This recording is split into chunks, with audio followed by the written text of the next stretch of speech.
안녕하세요. 10억 주식입니다. 오늘 영상 안 찍으려고 했는데 되게 중요한 댓글이 하나 있어가지고 그거에 대해서 꼭 말씀드리고자 영상을 찍게 됐습니다. 좀 오해가 되게 있을 것 같아가지고요.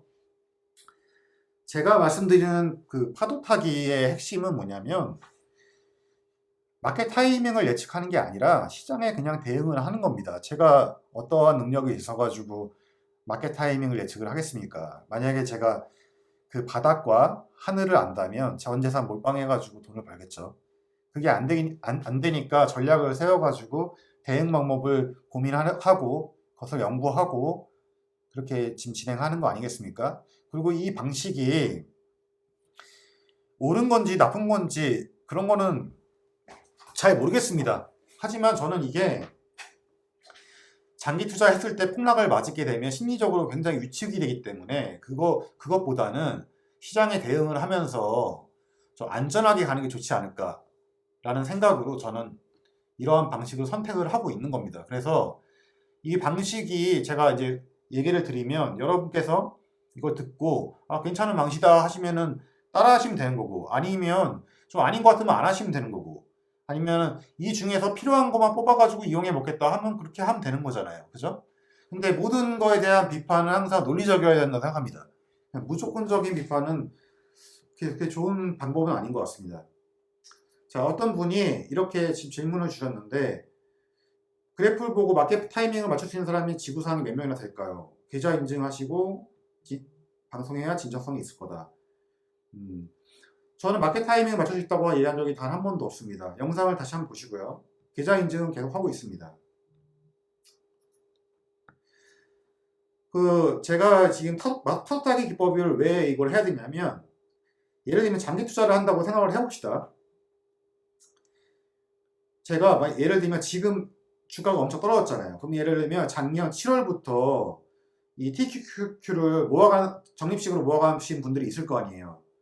근데 그러면 7개월 동안의 노력이 지금 폭락 한 번으로 다 사라졌습니다. 마이너스가 됐습니다. 계좌가 엄청나게 플러스였다가 지금 마이너스인 상태가 되지 않았겠습니까? 그죠? 계속 불타기를 하면서 계속 사왔으면은, 그러면 이 시간이 너무 아깝지 않습니까? 물론 이런 멘탈이 되게 강하신 분들은 이런 거 전혀 상관없고 나는 한 10년 동안 그냥 장기적으로 쭉 간다.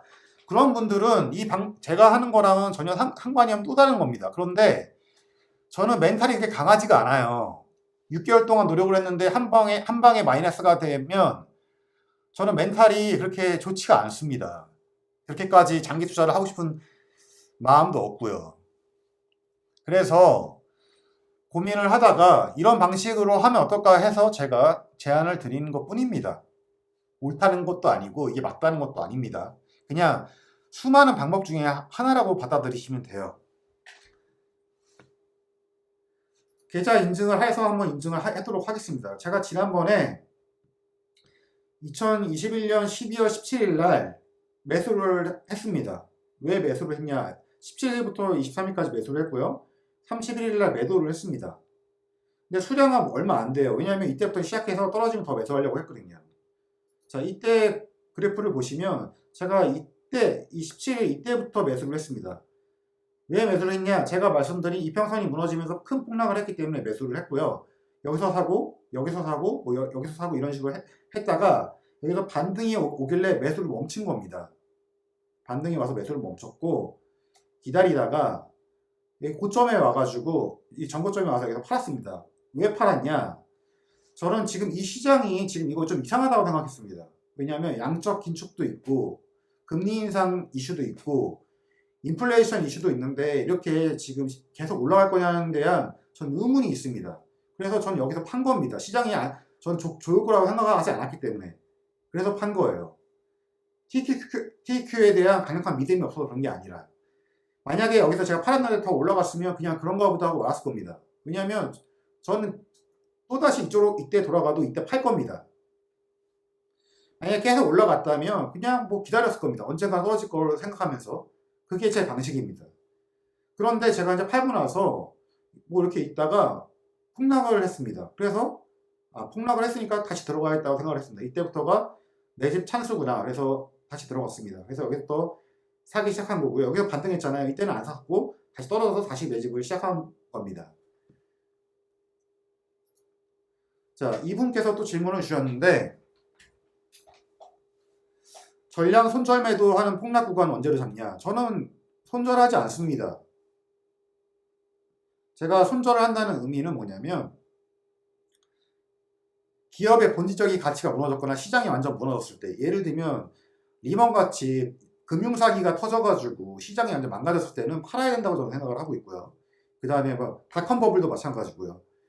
그런데 이제 미중 무역 전쟁, 코로나, 금리 인상 이런 거는 기업의 본질적인 문제가 저는 아니라고 생각합니다. 그럴 때는 오히려 떨어졌을 때보다 계속 추가로 매수를 해 나가면서 장기적으로 우상향을 기대하면서 저는 매수를 합니다.